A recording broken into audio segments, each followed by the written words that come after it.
দেশের দক্ষিণ পশ্চিমের বড় নদীগুলোর একটি খোলপেটুয়া নদী। গঙ্গার স্রোতধারায় পদ্মা হয়ে বয়ে গেছে এই নদীতে।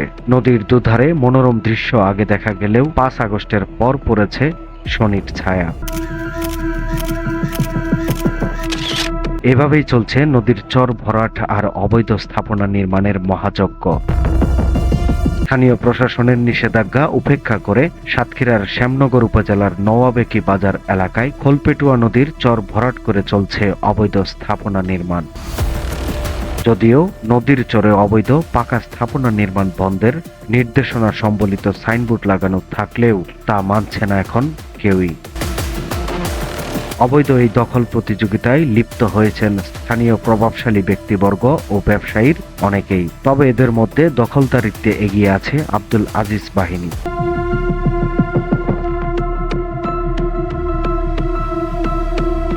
স্থানীয় বখাটেদের নিয়ে গড়া সাবেক ইউপি সদস্য আজিজের সন্ত্রাসী বাহিনী সরকারি নিষেধাজ্ঞা তোয়াক্কা করে না।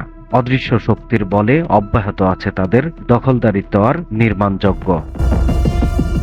খোলপেটুয়া নদীর চর দখল করে স্থাপনা নির্মাণের বিষয়ে নাম প্রকাশে অনিচ্ছুক একাধিক ব্যক্তি জানান, প্রশাসনের লোকজন এসে দেখার পর কয়েকদিন কাজ বন্ধ থাকে, কিন্তু রহস্যজনকভাবে কিছুদিন পরই আবার শুরু হয় ভবন নির্মাণের কাজ।